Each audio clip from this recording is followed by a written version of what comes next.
Thank you. It's 3 hours later. It's Oh, working. thank It you. might be a little slow, but it's working. Okay, because I was like, I don't know, I'm gonna repeat what is in there. Yeah, I'm gonna throw it away later. Oh, really? Yeah, I hope you feel better with Thank you. you. I'll get there. I don't Alright, so let me. But I'm understanding, I should have heard it. Oh, so sorry. Yeah. Okay, so. Of course, today we're gonna talk about new builds. And the funny thing, everybody always asking me, how did you end up there? I don't know how I end up there. No, I kind of know because number one, I did not have any business. I just got my license in Texas. And I was like, okay, I have all this time in my hand. What do I do with it?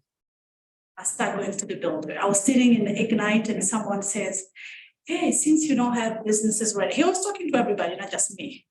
Try to go to the builders and introduce yourself, has a relationship with them. Then when you start having business, you know who to go to.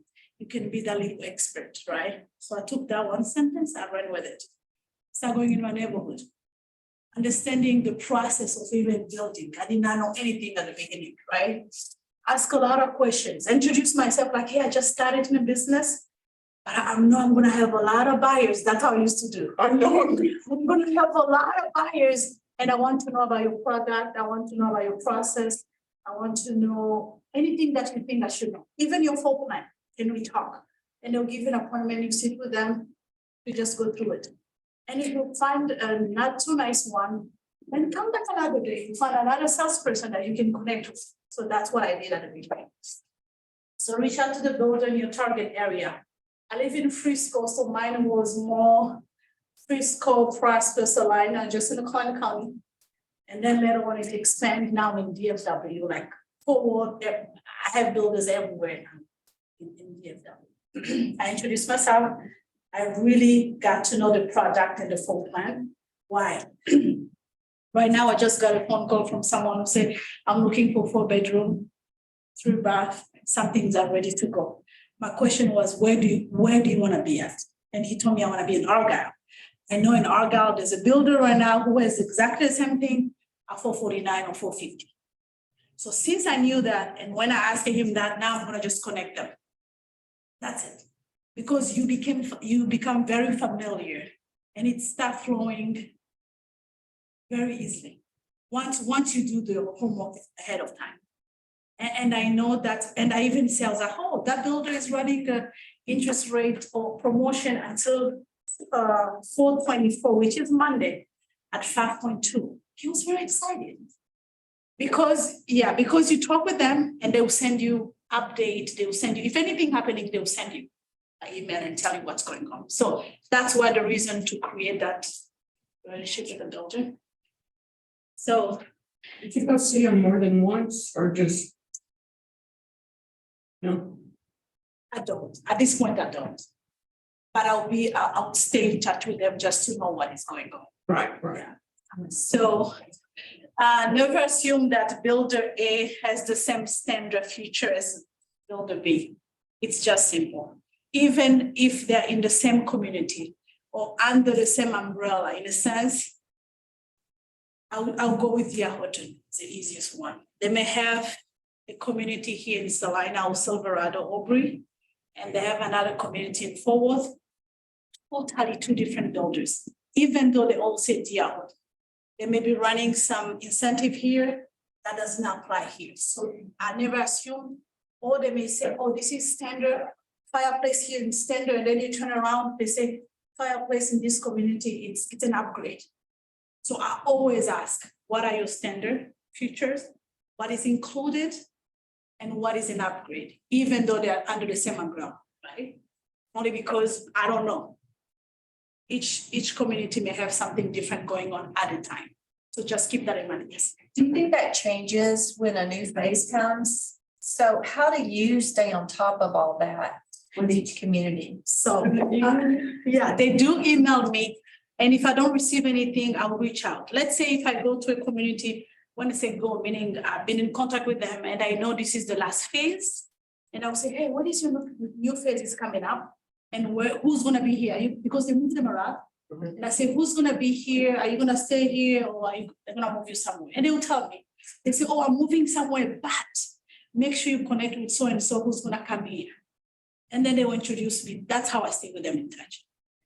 It sounds a lot, but it's not, because it's just like your friends. I'm moving somewhere and then somebody else is replacing them and stuff like that. So the process is really easy when you start getting in touch with them on the. You have them all in your database? I have all of them on my database. All right. And then I even have a list where one was nice enough to say, okay, Patricia, I can get this community now, but I'm gonna send you a list of everybody that I think you should work with the entire company. So, and she will name them, like this one is in this community. When you go there, make sure you ask for this one. So that was easy for me. It's helpful. Very helpful, yeah. Okay, we froze. Oops. It moves. I feel like I just want to make sure, okay, yeah. Do you email them, Patricia, or send them market events that from yourself, or do you send them birthday cards? Yes, I do send them. So just like if I meet with you today, Saria, I would like to know everything about you, right? If you are married, if you have kids that is still in school, are they out? So ask all those questions before I even talk about business. Get to know them. Because once you get to know them to a personal level, then things change for you. You know what I mean? They will go extra mile. I'll give you an example. This is what we can, oh, yeah. So this is what I was talking about, earnest money, deposit, upgrade. We talked about this, right? That's what I was explaining. But to answer your question, Sally, is I met with this young lady. She worked for this specific builder, but I could tell it was her first time, or she was new. Because I asked her, hey, can you throw in there washer dryer? And then we want to ask $5,000 for closing. Her answer was, oh no, I can't do that. I was like, yes, you can. It's just it's an offer. You know, it's not, we are just offering. You can. And then she's like, you think so? I was like, yeah. But I was very nice about it, the way I presented. And then I took time, I was like, listen, it's not a contract until both parties sign and agree. So all you're gonna do is just submit it to your headquarters and let them decide if they're gonna accept it or not. That's really, that relationship, it took to a whole nother level. She told me, she said, Patricia, that day, it was my second week into that office. Oh my, you were right. Say, I didn't even know. When you told me that, I was like, no, I can't. And you say, and nicely and politely, you say, yes, you can. It's just an offer. You're just asking. And it's not you, it's the client who's asking. Just go and submit it and see what they say. Guess what? They accepted it. They accepted wash and dry. Except for 5,000, they gave us 3. Sweet. So they accepted it in a sense, right? So she came back, I can't believe it. And I was like, hey, you want to go for lunch? So then we went for lunch and we start talking. Then I learned she just started there. She has 2 kids in college. Her husband worked at the same place, but in a IT department. So that relationship, I closed with that lady alone because she was willing to learn. We closed about 34 homes in that area. She got bumped into the presidential, whatever they have this award, presidential award, or whatever you call it. But from that, came to learn so much about that specific builder. Yeah. I came to learn when is the end of the year for them. When is the time where they have to sell The fiscal year. So once I started understanding that, it was beneficial to both of us. Yes, for her, she was seeing business, but for me, I was getting a lot of information. Like I would tell her, hey, who's the person who take the main decision, like the last person? And you said so and so. And I'll search, I'll get the number, I'll introduce myself. And then when I have something that has hiccups, it's not working, I'll text him, hey, I'll never text you if it's not that I need something serious, this is urgent, and can you look into this? Things are changing and they'll approve what left and right because you create that relationship. It's all about that. Even with them, they're human beings just like us. You know what I mean? So you take them to lunch sometimes. And they will invite me for lunch as well. Like, hey, you wanna come? And then birthday cards, you send. Birthday card I sent. If I hear somebody was in hospital, I send some flowers. Yeah, just like you Yeah, drink. just like I'll do with everybody, you know what I mean? Because I want to, guys, the main thing is to have the relationship and be real about it. That's my personality. That's who I am. I have that, I create relationship left and right. So I can just replicate the same thing, even in my business. And I've been, nothing that Yeah. It's in your heart. yeah, so when I go to builder, I also ask about the earnest money, deposit, what is the upgrade, premium lot, because our clients, they don't know that. So once you understand that, it's easier to relate, like to explain to your client. Structure option, if they can change something within the house. I have one right now.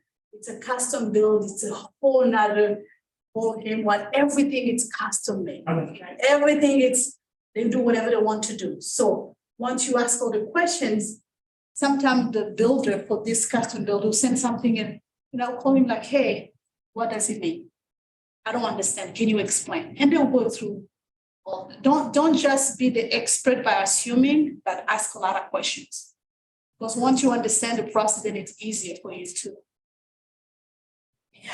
So, yeah, working with the builder to understand the contract. All the contracts are not the same. So I will go to them and say, hey, can you give me a contract, just an empty one? I want to go and look at it. And then can we see it so you can tell me what to look for? They'll give me paragraph just like Bob does. Pay attention to paragraph 17, whatever it is. Now, when I'm taking my client there, I'm paying attention to that paragraph.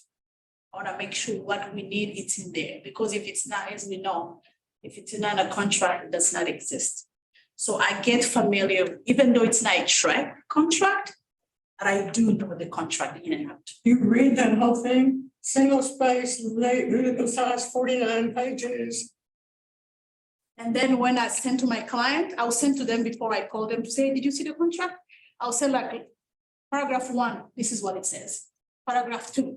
And I'll just give one sentence because I read, and all of them, they're similar, by the way. Even though it's Bloomfield, Stone Hollow, whatever, they're all similar. And I'll say, okay, paragraph 1, just pay attention to this. This is what it says. Paragraph 2, look at this. This is what it says. Why? Because I got that from the builder. Yeah. And then it's become easier. Sorry, when you already have the draft, it's so It's a lot of words. but a lot of words that really doesn't say much. It's just one sentence. But they repeat it and make it bigger and confusing and all that. I need the summary. Paragraph 1 says this, paragraph 2. And the builder will send you the summary of that. When you say, oh, what does this mean? They'll say, oh, we have a little cheat sheet. You want to look at it? I'll say, sure. Can you share it? And they'll share that with you. Yeah. So at least you're not practicing law as Bob already told us, but you're getting what they gave you and sharing it. Yeah, so They're hard to read. I spoke about this already, the end of the year, the fiscal year. One of the things that I ask them is, hey, when is your fiscal year ends? And then I'll present the reason I'm saying this is because I don't want any deal to fall apart around that time because your name, they'll never forget your name. If something happened at the end of their fiscal year, they're very upset with them.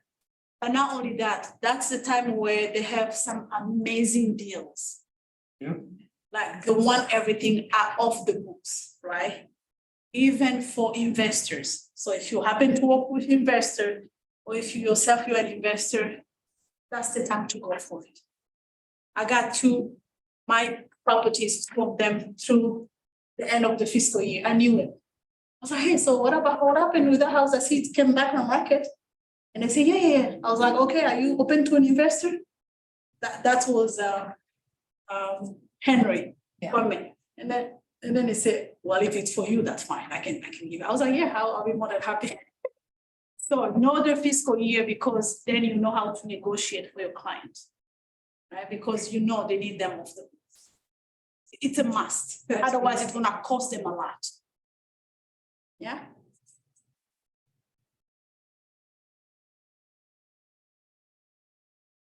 So this is very, very, if anything in the contract, I really pay attention to this one. The closing, understand the closing process for them. Because you don't want your client to lose the earnest money.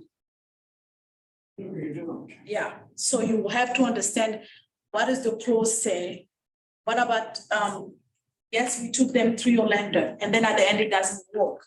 Are we getting our money back? Is my client getting the money back or it's taken because you still in a contract with this one? Yes. So I'm in a situation now where their purchase is contingent on the sale, which we're under contract. But they want the earnest money in order to have the executed contract, but they're saying it's non-refundable and they're not willing to put a contingency They're not willing to put a contingency? for the sale of the property. But my buyers wanted to sign, make sure that they get the house closing on the 9th on the sale, but then they want to close on the 16th. And they said, well, you can give us the earnest, our auction period ends tomorrow. And they said, you can give us the earnest money and we won't submit it until Sunday, but it still says non. That's one, it's gonna be a good question for Bob. Okay. Yeah, because if they don't even put contingency. Yeah, I was like, can y'all add a contingency for the sale of the other property? Like, it's all good to go, like, well, green lights all the way, but. You know, you can't say it does fall through. They won't. Exactly. What are we gonna do? Yeah. And but then I told my clients, I said, well, if they don't want to add the contingency, so you're just risking. You're risking, basically. Yeah. That's true. The client is risking. Because You have to really, I suggest that you check with Bob because, yeah, I have a similar situation, but mine was contingency. They put contingency in a contract. right, and then I asked her, I said, hey, all we need is just, if it doesn't fall through, make the earnest money refundable. And she was, we can't do that. Ask. So who's the lender? I'm not sure. The lender is the builder's lender or is your own lender? It's their own lender. So you still have a leeway on the lending side, right? Yeah. You have how many days? Yeah. to come up? Within their earnest money. But just clear. Yeah, exactly. Yeah, so please, yeah, that's why we need to know about this. You don't want anything to happen to your buyers because if it does, then it's gonna fall on you. You are supposed to be the expert and lead them do this, right? Yeah. I need to change this paragraph because this was the shortage time with the appraisal, right? You have to make sure you read. I had some builders that were very, very nice about it. They didn't add any crazy amount because the appraisal came at a higher price or things like that. But also I have some builders that they're really not good and they use this to their advantage. So I had to make sure my buyer understand what they're signing, instead of just signing like, hey, this means if the material increased by whatever percentage that builder put in there, your amount, your dollar sign is gonna increase by this amount. So if you are comfortable, then you sign. If not, we can look for another builder. So just make sure you really cover that. I will say something about a builder it's a local builder, it's a Bloomfield. We went under contract, I think it was 489 or 490. That's when they had a shortage of materials. And then a couple months later, we received an email from Bloomfield saying the sales price has changed from 489 to 460. Because of the appraisal. No, because what we have quoted for material, it's less. We don't have any more shortage. So therefore, we have to take out $20,000. I was amazed by that. I am too. So the builders like that, I'll go to them all day long. I really like Bloomfield though. Very integrity, it's at the highest level. And their quality is good. Yeah, the quality also is good. Yeah. So just. You said Bluefield? Yeah. There's still a few out there who are really, really good, you know what I mean? Whereas there's some of them who just hijack the price and things like that, so. Ooh, there's some on my bad list. Ooh. So when I'm working with, when I'm taking a client, this is very important. I always ask about the phase and folks asking me why. It's because when let's say if they're developing one line or one street, and my buyers buying there, I want to know how long it's gonna take for these trees to finish because of the noise. Mhm. You don't want your client to come through the construction zone, right? They're very good about it, but I always ask because some of them, you may be surprised, right? And then I always ask her how many phases are in together. And the reason for this is because, of course, we cannot determine equity, but at least it's gonna give you a sense, right? When your client is going in a community and they're probably in phase 2, and this community is gonna have a total of 8 phases, then you say, okay, by the time the phases are out, I can come back and sell their house. Yeah. Because, you're in a good place. So that's the reason why I ask all these questions. Yeah, this is becoming a big thing here, especially in our side, where you have to understand HOA, MUDs and Ps. Yeah, make sure you really understand these guys because it's gonna cost your client. They need to know it's an extra. Yeah, it's part of the tax, but it's extra, right? And now there's a lot of addendum that we have to sign. They have to sign before we can even put the house on the market. I have a friend here who this specific location in Aubrey have another lien that is taking a first place in several of the mortgage lien. And they're fighting right now. It's an I guess there's a lawsuit and something like that. So these are things that comes up. We have to really ask a lot of questions. Like, do you have any other thing than HOA, MUD or PID in this neighborhood? And make sure also you share that with your buyers, or investors so they know what's going on. So.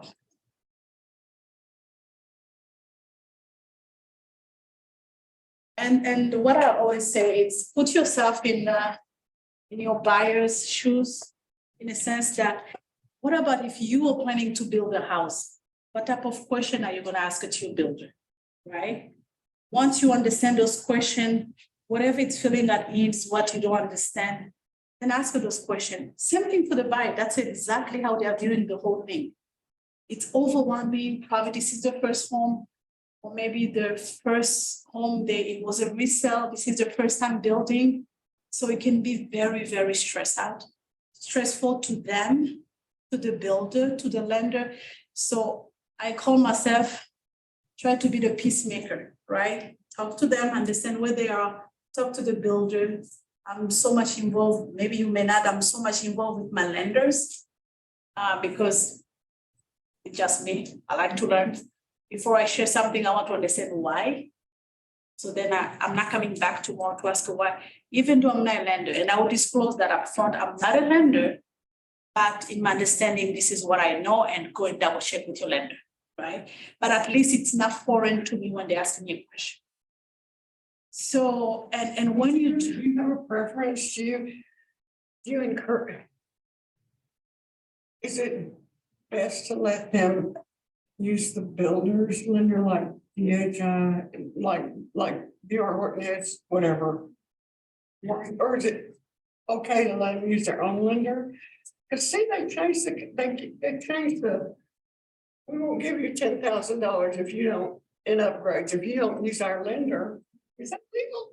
So they do that, and I'll tell my buyers and say, you have a choice to go with the lender because they are giving this and this and this, but you can also double check with your lender to see if they can beat the rate or whatever.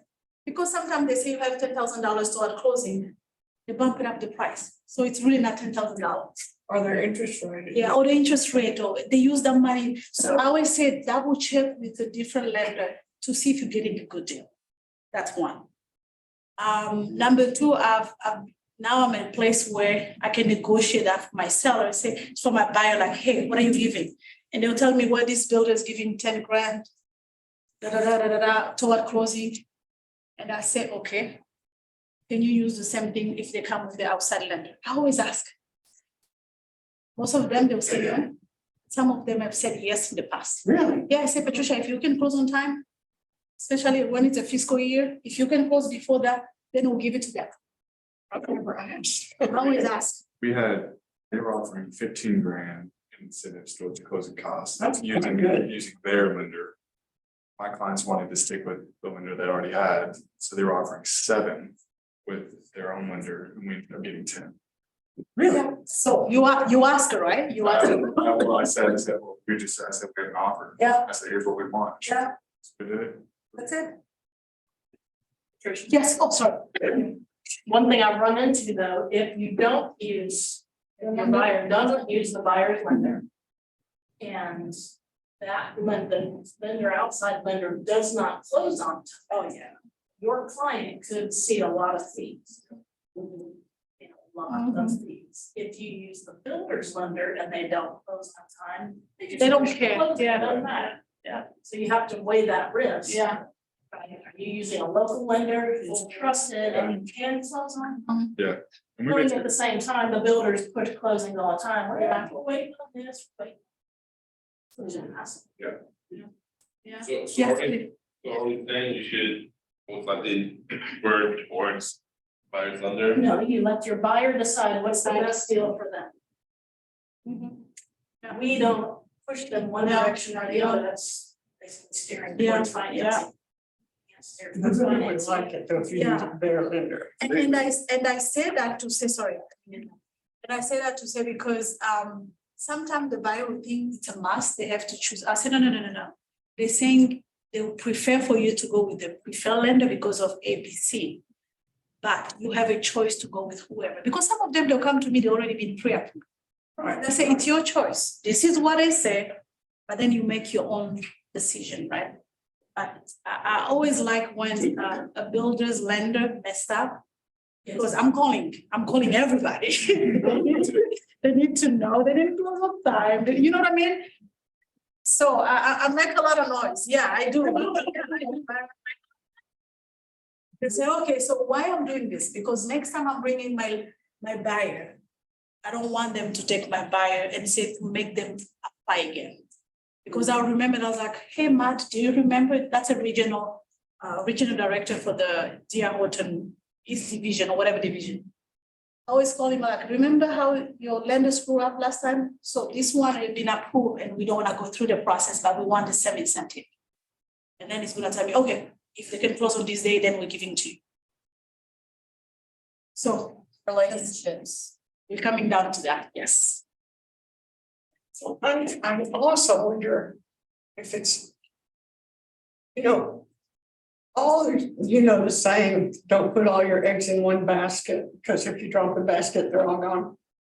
I always wonder if they're putting all their eggs in one basket, if they just use the builder's lender and the same builder. They have no one on the outside that's advocating for them except me, who hasn't even read all the paragraphs yet in the freaking copy. But anyway, I saw a whole lot of new bills that just prayed.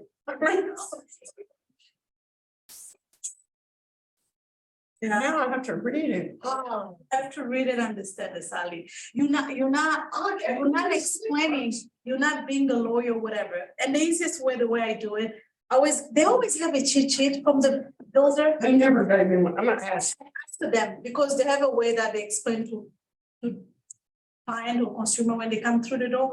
Ask her for that, and that's the same one I use. Okay. Yeah, that's it. When I'm talking, because I will say to the salesperson, send us to contract one that is empty, because we want to look at it and be comfortable, and then send the one that they have to sign. Right. And they're okay with that, because this time they don't make you sit in the room so they'll just send you a DocuSign. I was like, no, you send first a copy, then you sending a DocuSign. Good. Yeah, so at least they know what they're signing.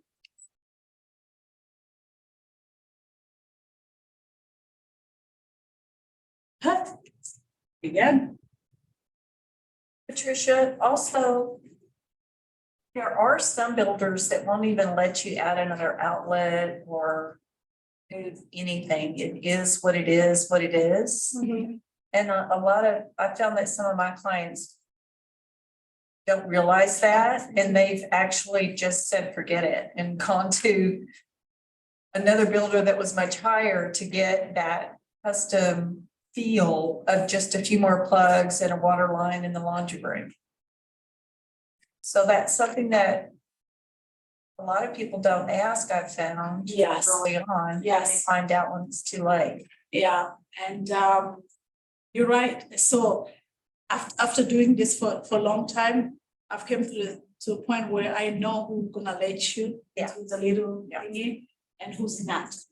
Like for instance, speaking of same builder, if you go with Express Line and DR Horton, it's what they give you, that's what you're gonna get. That's true, yeah. Yeah, if you go with DR Horton traditional series, they're gonna let you change a few things.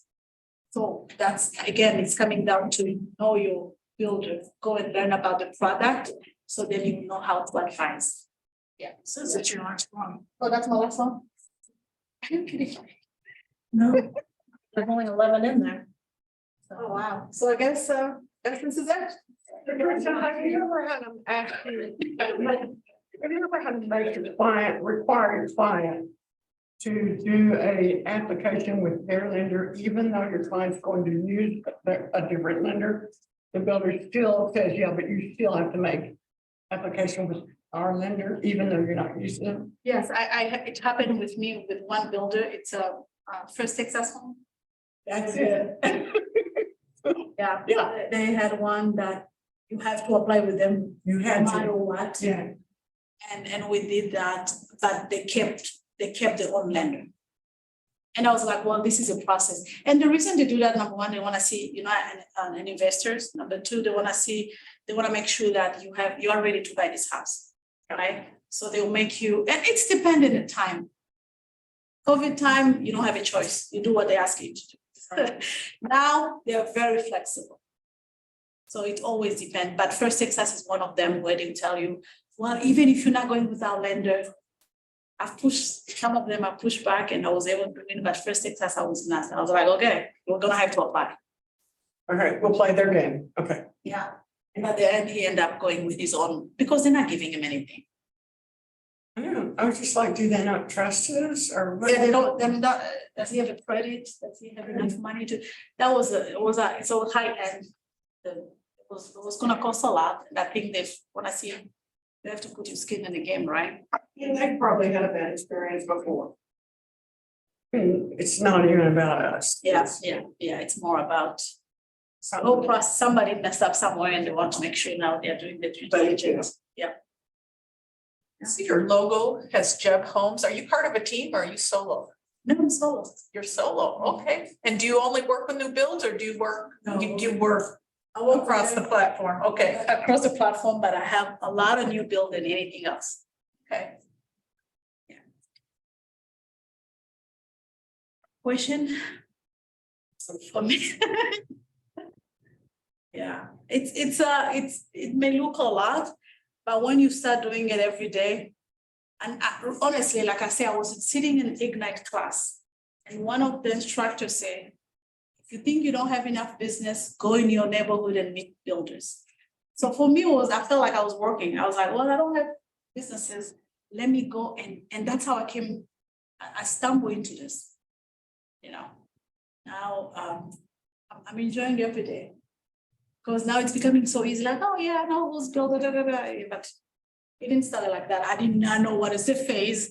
I didn't know what is a floor plan. Oh, of course, I have an idea. I didn't know anything. Like, oh, this is code, this is granite, this is standard, this is upgrade. But now it's the language that I speak every single day.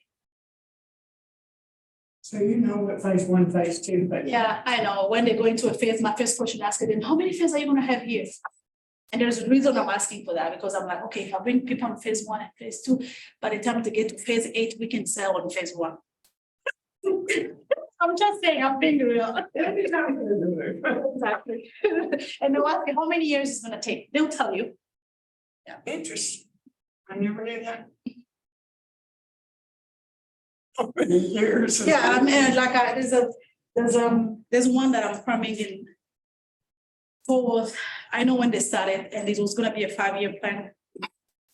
It's selling. I have 3 listings coming up in that neighborhood, because now they're at the end of 5 years. Like, it's something because I know they're not building there. What neighborhood is that? It's called Watersbend. Yeah. That's a long way. It is. Okay. I know I have a listing there right now, and I'm like, what was I thinking? Yeah. Thinking right now, you just have the money. Exactly. Still feels like for me. Yeah, I have a community, well, when I say I have, yeah, I want to have a community in Grand Prairie that, it's very hard. It's, They're completely redesigning Grand Prairie to be like a second Arlington almost, like a playground pretty much. Giant playground, they have a rock bowler park there, they have an indoor water park there. They've taken up blocks and blocks and blocks of property out by the interstate to do like this epic central. Oh my It'll be like God. Epic Central, Epic East, Epic West, and it has all these shopping complexes, these little activities that you can do, things like that. Actually, that would be a pretty good place to invest. invest, that's what I was thinking, as soon as you start talking, I was like, yeah, that's a good place to It's start. gonna become more valuable. Uh-huh. In theory, a lot of people, Very. they don't really get past the fact that everybody that's from this area just tends to think of Grand Prairie as someone put a TV armpit of the North Texas. So, I don't think horses. Think of racetrack. yeah, which we do have a racetrack there too. It's funny that you're saying that, I didn't even know Grand Prairie was considered to be that, but anyway. But I've had told me that, but I know it's not, like, it's no Plano. They're trying to make it into that, but. It'll take a while, because you have to change perceptions. When you're in a Grand Prairie with Mansfield ISD, it doesn't matter. When you're in Grand Prairie with the Mansfield ISD, then it's different, right? Don't you think so? Mansfield's away, I've been there. They have some properties that is on Mansfield with the, well, it's in Grand Prairie with Mansfield ISD. Really? Yeah, oh yeah, because I sold a few there and people going there just for the ISD. But it was in Grand Prairie. So it's in a border, just the same way you can have on Arlington side, you have Arlington with Mansfield ISD. Those are the things I paid. Well, that's a selling. point. Yeah, that's it, Right? Yeah. It's like Little Elm, there's part of Little Elm, if it's Christmas, Mhm. they sell it at higher price. Yeah, Not Little yeah, Elm, it's Little Elm. Yeah, and that's what Dear Horton did. He went exactly in Grand Prairie, but all the school district was in Mansfield. So he's selling that at a higher price because of the selling the school. It's not the place. Because Grand Prairie School District is not best. Doesn't matter what we think, there's the buyers. Yeah, exactly. Yeah. It's not the best. A pretty is bad, I'm not really bad over it. It's actually. So when you have such a volume of business going on, how do you organize that? Obviously, you have some staff that are doing some of your admin stuff, right? I have two staff. All they do is just admin, like contract and stuff like that. I've trained them, especially like the cheat sheet from the builder. They all have it. We all have it. So when we see a contract, was per day, I receive several contracts from different builders. So we're not gonna go through one. No, we're just looking at the main one. And then we share with our client and then they sign, then we start with the process. In terms of showing though, it's funny, I always make a joke and say, I have a lot of builders in town that work for me and they don't know it. They don't know. They don't know it. They think I'm sending them businesses, but they're working for me literally because I don't show. They'll take my client and they'll take them in all the communities that I ask them to take them because they're gonna get paid. But I'm here. So in a sense, they work for me and they don't. But because I will call one like, hey, Shannon, I have this client, he's looking in your community, which is Argyle. I don't want to say Northwest ISD. So she'll say, oh, Patricia, okay, so if they don't like in my neighborhood, then I'll take them everywhere that we have Northwest ISD. I already knew that, but I didn't ask. I knew she's gonna volunteer. And I was like, oh, sure, you take them. So then I call my client like, hey, you're gonna see the first community, then she's gonna take you around. She becomes really like my showing agent, and I'm not paying her. They're paying her. And this is The builder, she calls the builder. I called the builder. Oh, you call the builder. Yeah, I spoke with her like, I'm sending someone to you, right? Hey, Sally, I'm sending someone to your community, but so you know the background, they just wanna stay, because they already told me that. They wanna just stay in Northwest ISD or Argyle ISD. And then she said, okay, great, Patricia, I'm gonna show it to them. And then if they don't like you, we have this community and that I can take them there. Great. How did she get out of where she is? Because they allow them, it's all about, they're selling the same product, same builder. Okay. So So great, you send the client directly to the builder's sales rep. because I already have a relationship with her. Without a relationship, by the way. You have to have a relationship. Have you seen the builders that, the ones that have reduced, I never saw Never, 1% commission, come on. no, never, and she's so good that she will not say anything to my client without calling me. She'll call me like, Patricia. So, and then she was asking me some phrases in French. What does it mean? I was like, why? He said, when I took them in this house, that's all they could say. Until she started learning French, I was like, that's me in the office. They'll say something like, oh la la, oh my, like they're speaking in French. And she's like, what does it mean? I don't know what it means. Can you tell me? And I'll tell her. So she has a sense where they're heading. And then at the end, she'll say, call Patricia back and then discuss. And then she'll take that's gonna be herself. But she's showing for me. You know what I mean? Yeah, so when you send a client over there to the builder's sales rep, you make an appointment for the client, right? You call the builder's sales rep and say, I'm sending Sally at 10 o'clock. Sally at 10 o'clock, she's looking at 2-story, 4-bedroom, 3.5 bath with an office is possible. She just wanna stay in Arga. And she said, yeah, and then the builder was like, okay, I have you here, and then we have 2 more community where I can take her. So people, Nobody else working for you. and they don't realize it, and I'm like, okay, I'm taking the right. You have a new client, don't you always have to accompany the client on your first visit? I don't do that. Okay, and so you still are, you're still able to represent, is that because you built a relationship with the builder? And my clients, And your client. all my buyers, they'll come here and in my office, and we have a buyer consultation because I want to know what they're looking for, right? I want to take them through the process and everything. So that's another class. I always meet with all my buyers here, or meet them, whatever. But I have to meet with them before anything. Why? I don't want to waste my time really, but I don't want to waste their time, the builder's time if they're doing building, and my time. So we have to be on the same place, like what you're looking for, how much you've been approved for, because they'll come and give you this list of stuff they are looking for, and you know it's gonna be $500,000 and they are approved only for 300. Okay, we're not gonna waste anybody's time. This is what we're gonna do. Okay. And then I present to them. Once we are clear, and I already know this is where they want to be, now I'm contacting my builders in that area. Hey. And sometimes they don't have anything. I'll say, in case you hear, I have this. And then I'll receive calls and texts. Hey, Patricia, something is about to cancel. Yeah. I'll call you as soon as it cancels so you can send your client. Gosh. So I barely leave my office to go show. I don't. But it didn't start like that. I used to go all over town until I built up those relationships. Smart. Better ask good questions. Better ask good Questions, don't assume. And you have to know what to ask. It's like, if you don't know what you don't know, it's like. That's true. Yeah. Right when the builder says, these are the incentives we're out. Yeah. You say, okay. No, this is just what we're doing. Mhm. How do you know when to push them harder? Other than you've already built a relationship, like when you were starting. Fiscal year. Fiscal year. Yes, that's number one. Fiscal year. When is your fiscal year end? When I go to a community, I was like, hey, so when is your fiscal year again? And they'll tell me.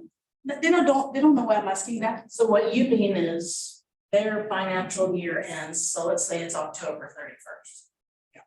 You know, the closer you get to that fiscal year end, You go hard on that. they're gonna go feel. They want to get rid of that image. Oh, Some builders have a sign that We don't says, accept investors, showing you how desperate they are. They'll tell you all year long, no, we don't take investor here, we don't. And then come to end of fiscal year, Patricia, do you have an investor? Oh. some of them have a sign that say, if your salesperson, if your realtor does not accompany you on your first visit, we will not pay your realtor. I mean, That's what That's what she was asking, but that's rude, I make my appointment even, so I don't know that, I just call but it. they know you. so. Yeah. Well, but if you, like, I've been on vacation before and somebody wanted to go see something, I said, great, give me the builder and then call them. Yes. Say, hey, I'm sorry, I'm out of town for a family thing, so And then sending something. you, Jill and Janie, is that okay? And I get the permission up front, and then I said. Yeah. Now, I didn't send the clients that builder, they were just driving around on Sunday. And they saw it, right? Like, great, let me give them a call. We walk it. Oh, yeah. Close to Sundays and TV, still. When they say that I found something, I go, do not go in that. If you go in, do not sign in Anything, correct. And that's what I said. I go with you, and then Mhm. they want that info card, Mhm. they don't put your name down. No, Forget it. Yeah, Well, Patricia's one, because I like her. yeah, but just for any of us, I've done that so many times and then. And once, listen, guys, these buyers, they really trust you. You have that report with them, then the builder, right? So when you have that one-on-one consultation with them, make sure you are clear, as clear as you can. Like, guys, I know you're gonna go and look at community. You can stop them, they will do that. But please, if you do, one thing, you have a realtor and make sure if you fill up something, put my name there. Once you have that open, because they do it, they didn't know. It's not like malicious, no, they don't know that's why they do that. So if you have that conversation with them up front, when they get there, the first thing it's like, my client, the salesperson, they make me laugh like, oh my God, Patricia, your client comes in, before they even said the name, they say, my realtor is Patricia Mihan. Before they even said the name. Why? Because we talked about it, right? They say, oh, she's doing all this, we don't want to jeopardize anything. So once you have the conversation with them, they, if it happened, because they will go to, you can't stop anybody from doing whatever they want to do. You could give them some of your cards. Yeah. So that when they go see a builder, they hand your card to the builder. Guys, I don't work on Sunday. I don't know if you guys did. I don't work on Sunday at all. And my phone is off. I'll get up on Monday morning. I have about 3 contracts in my email that I did not send it. And I'm like, who's this? And it's my client happened to go.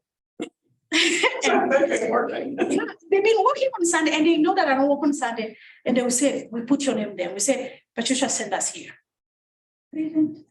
So why? Because I have that conversation with them. I say, listen, this is how it works. This is not your field, so you don't know. This is how it works in a field. If you don't put my name there, if you don't say up front, then all this work that I've done is, and they respect that. And plus you won't be able to stand by their side and protect them moving forward. And then the illustration that I present, I was like, would you like, because they would say, well, the builder say, or whoever say, we really don't need a realtor. I was like, fine. Can you go to a judge without a lawyer? You even understand the language that they speak, even though it's English? You don't. Because there's a specific language they use between, that is, it's law, between the judge and the lawyer. So you are standing there as a client and you don't have a representation. That's not fair, don't you think? I don't even know what my lawyer's saying, much less what they tell. So it's just, and then once they sign, they send it, and I was like, I'm not costing you anything. I mean, my service to you is free of charge. They're paying for it. That's why they're telling you don't need it. Once they understand that, it's like, oh, no brainer. Gosh. In the realtor addendum, the first point that it says on here, is broker and or realtor accompanied by buyers on first visit to the community. Who's building that? Lillian Custom Homes. Oh, yeah, I said folks there. As long as you know someone, Well, we were just in the area and I drove. and then you just drove by, yeah. And so I walked into 2 or 3 houses and then it was all of them were out of their price range. And then they said, hey, we're gonna go by there just again. And then they showed them a house that. That's simple. So the first. But they still said you represent them. And the lady who drew the contract attached to the realtor and said that. That's good. Some builders are, like Patricia said, they're out there, right? Well, then back to what she was saying, just ask, Mhm. because like whatever the incentives are and like.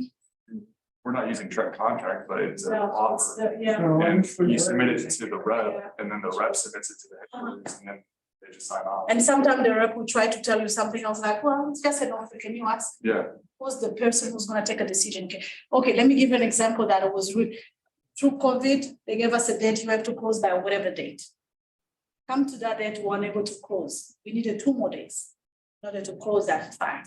Well, not close, but in order to go to closing.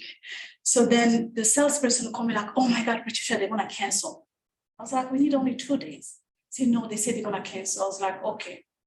Since I already knew who the decision maker was, I was like, okay, let me call Matt. And I told her, I was like, because I know you guys are trying to reevaluate and bring the price to today's market because we've been building. My buyer is okay to add the more. It was only $17,000 more. But they're gonna cancel these folks they've been building from scratch. Oh, If I didn't ask, we're gonna lose that.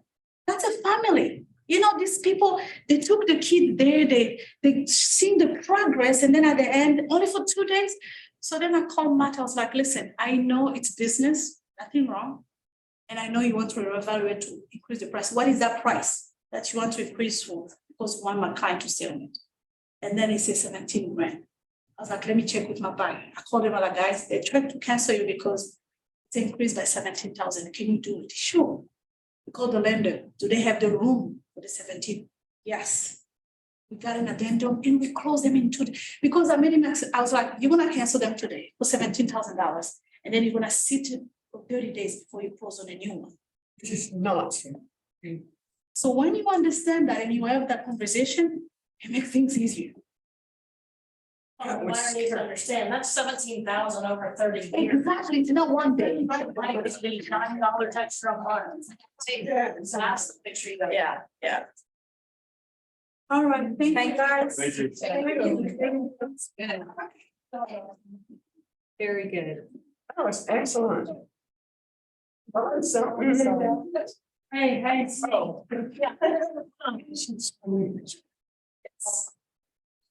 My husband, his plane is constantly